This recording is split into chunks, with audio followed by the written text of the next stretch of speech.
$1 million represented a significant part of our net worth. But it was Mary Gates that was asking this. And she, those of you who had, who knew her, she was pretty hard to say no to. Well, we thought about that, and we said, okay, we will do this. And what they wanted to do was to take that $1 million and to split it into 100 little chunks, well, little $10,000 chunks. And what they wanted us to do was to match 110,000 other donors. Okay, so that their donation to Children's Hospital for $10,000 will now all of a sudden be $20,000. I said, okay, let's do it. Interestingly enough, you would think that $1 million, matching $1 million, that's $2 million. Okay, I can do that arithmetic. Well, what turned out is that our $1 million matching grant ended up generating $11.4 million for Seattle Children's Hospital. The idea worked so well that other children's hospitals heard about this. There are now 25 children's hospitals in North America that are part of the Children's Circle of Care. And those 25 hospitals, they have each kind of created their Children's Circle of Care. They each have their donor base. There are now over 6,000 donors who have generated over $3.3 billion. Obviously, we're pretty excited about that. The next thing that I was involved with was something that Paul Brainerd, one of the co-founders of Aldous, he had retired. He approached me. He said, Scott, how can we get all these other millionaires to do something philanthropically? And we came up with this idea of a giving circle, and we call it the Social Venture Partners. And the idea was to get these young philanthropists who really didn't know very much about philanthropy and get them trained and get them involved in any number of nonprofits in the local area. So we had a couple of get-togethers. We twisted some arms. We actually, formed Social Venture Partners here in the Seattle area. Now there are 26 other chapters around the world. Go to the next slide. Each partner gives $6,500 a year. Each chapter then figures out how they want to disperse those funds. So over the years, those chapters have given away about $10 million. But probably the more valuable aspect of Social Venture Partners is the fact that those partners not only give money, but they give sweat equity, they give their brain power, they actually roll up their sleeves, get their hands dirty with the various nonprofits that they are granting money to. After Social Venture Partners, Densho, some of you probably are a little bit aware of Densho.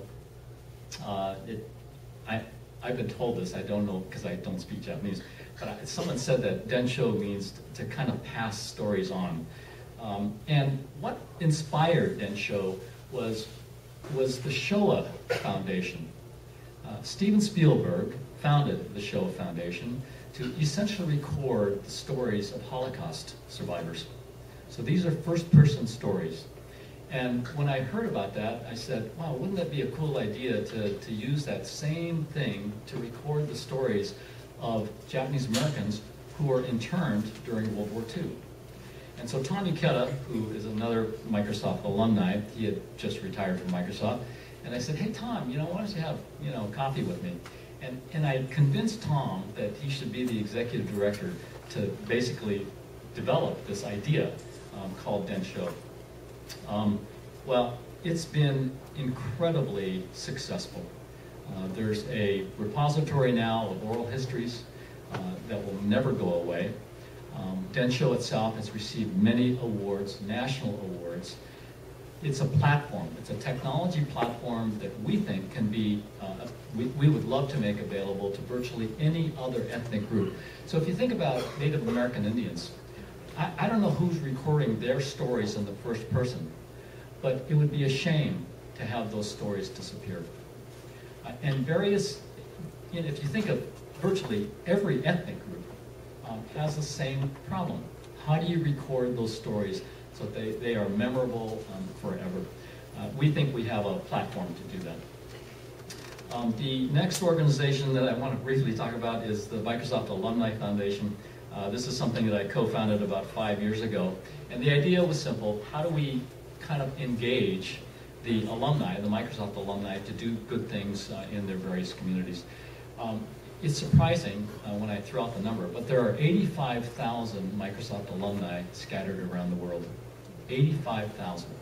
That's a pretty big number. And I think that if we could gather them all around, and actually figure out what we can do from a community service standpoint, in various communities around the world, I think the impact can be pretty remarkable. More recently, there are a couple of organizations that I have founded. One is called the Parents Union. This was really kind of spawned by my wanting to retire about 4 years ago. Not totally retire, semi-retire from all this nonprofit stuff. And I mentioned this to Lori. She said, no, I don't want you around the house. So, do something. And I said, well, I don't know what to do. She says, well, why don't you figure out how to fix that one area that the Yogi Foundation has never funded? We had never written a check to. And I looked at her and I said, education? And she said, yeah, education. Now, we've written checks to the private schools that our kids go to, right? But we've never really funded public education. And for one fundamental reason, we didn't think that our money would make any difference. And in hindsight, I think that was a smart decision. About maybe 4 or 5 months ago, I was at a Microsoft Alumni Foundation event, 200-300 people, and Bill was there, and I saw Bill, and I said, hey, Bill, what's up? And we literally had 30 minutes to ourselves amongst 300 people without anyone interrupting us. I was amazed. But we talked about education. And after about 30 minutes, I finally said, Bill, the Gates Foundation, you've invested over $2 billion trying to move the needle on education reform. I said, what are the results? And he kind of looks at me sheepishly, and he says, not much. I spent a few years researching, meeting with a lot of people, finally ended up putting my thoughts down on how to fix our public education system, and put my thoughts down in this book, Outrageous Learning. I'm not an author. I'm not a good writer. I thank Lori for being the editor. But I was very frustrated when I was putting my thoughts down on paper, because even though I think I've got some good ideas on how to improve our system of public education, I couldn't figure out what the catalyst was going to be to cause systemic reform. And the book was published. About a year later, I had an epiphany. That epiphany was what the catalyst was going to be to cause broad-scale education reform to happen. And very simply, there's only one voice currently that matters in the public education space that dictates education policy. And that one voice is the teachers union. So the Washington Education Association really is very well funded. There are 50,000 members. Every one of those members, they don't have a choice on this. They get $76 taken out of every paycheck. So they're very well funded, highly paid lobbyists.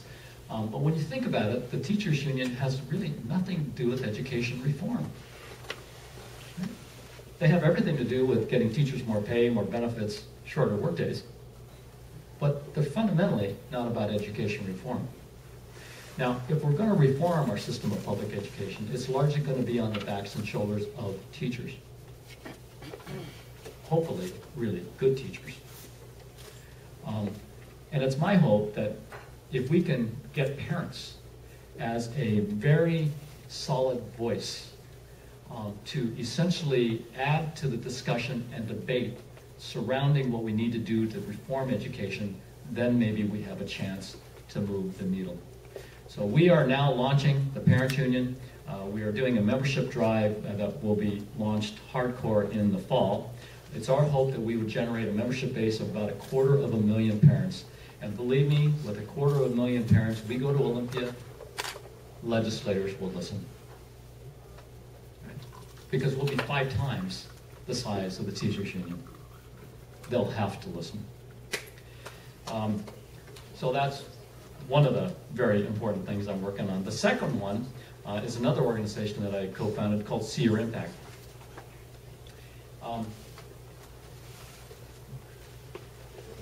Three things led to the founding of See Your Impact. One was to leverage the viral effect of social networking and social media. The second thing was to focus on philanthropy, not at the tip of the philanthropic pyramid, but at the base of the philanthropic pyramid.